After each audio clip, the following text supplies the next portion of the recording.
তারা পূর্বের মতোই শপথটি গ্রহণ করেছেন। তারা সংবিধান সংস্কার পরিষদের যে ধারাবাহিকতা, যেটি আমাদের জুলাই সনদের বাস্তবায়নের কথা ছিল গণভোটের মাধ্যমে, সেভাবে শপথ নেয়।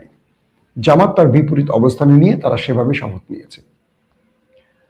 বিরোধী দল বলছে বিএনপি জুলাই অভ্যুত্থানের যে সরকার বিএনপি বসেছে বা যে নির্বাচনে বসেছে বিএনপি সেটিকে গ্রহণ করতে রাজি না। অর্থাৎ বিএনপি কি তারা জুলাই গাদ্দার হিসেবে চিহ্নিত করছে, কিন্তু বিএনপি এই ব্যাপারে তাদের মন্তব্য তুলে ধরেছেন। তারা বলেছেন যে তারা জুলাইকে লালন করেন, তবে বিরোধী দল যেভাবে চাইছে তারা সেভাবে চাইছেন না।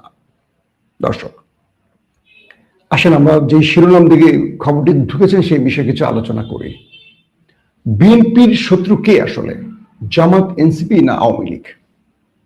আমাকে মাঝে মাঝে অনেকেই বলেন, হঠাৎ করে নির্বাচনে বিজয়ের পর কেউ কেউ বলেন, ভাই আপনি তো এনসিপির পক্ষে কথা বলেছেন, জামাতের পক্ষে কথা বলেছেন। আমি বললাম যে আমি কি বিএনপির পক্ষে বলিনি কখনো?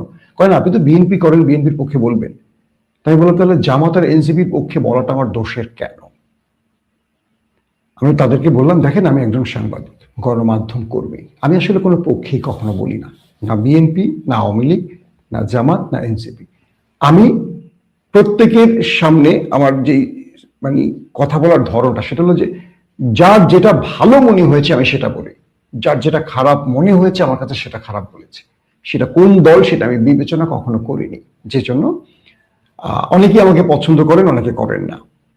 একজন সাংবাদিকের কাজ কি? ধরেন যারা বিএনপি সমর্থিত সাংবাদিক বা যারা জামাত সমর্থিত সাংবাদিক বা যারা আওয়ামী লীগ সমর্থিত সাংবাদিক, তারা কি করেন?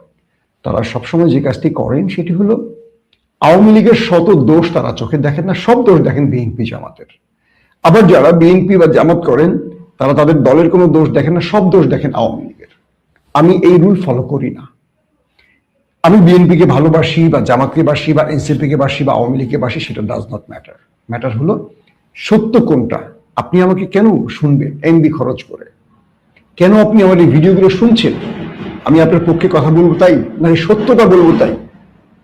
অর্থাৎ আমি আপনাকে সত্যটা বলবো বলেই আপনি এমবি খরচ করে আমার কথা শুনছেন। একটা মিনিট। সো আমার বক্তব্যটা হলো যে যখন আমার কাছে যেটা অসঙ্গতির মনে হয় সেটাকে আমি প্রকাশ করি।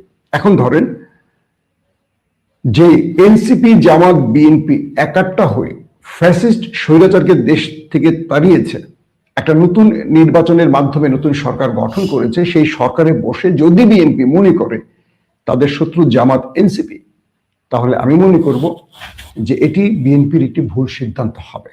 শুধু ভুল সিদ্ধান্ত হবে না, এটিকে আওয়ামী লীগের দিকে যাত্রা করার দিকে নিয়ে যাবে, অর্থাৎ আওয়ামী লীগের অনুশাসনে বা শাসন ব্যবস্থার দিকে নিয়ে যাবে। এক নম্বর কথা। দুই নম্বর কথা হলো বেগম জিয়া তার জীবদ্দশা একটি কথা বলেছেন যে আওয়ামী লীগ এ দেশের জনগণের দল নয়, এটি একটি মাফিয়াতান্ত্রিক, একটি স্বৈরতান্ত্রিক দল। এবং একই বক্তব্য জনাব তারেক রহমান একাধিকবার দিয়েছেন। তো ইদানিং দেখতে পাচ্ছি যে বিভিন্ন জায়গায় আওয়ামী লীগের অফিস খুলে দেওয়ার একটা প্রবণতা শুরু হয়েছে। বিভিন্ন জায়গায় আমরা দেখছি যে কি বলবো, আওয়ামী লীগ মিছিল শুরু করেছে। হাসিনা পালিয়ে যাওয়ার পর যারা দেশ ছেড়েছেন আমাদের অনেক গণমাধ্যম কর্মী, এর মধ্যে মিথিলা ফারজানা, তিনি গতকালকে আমি শুনেছি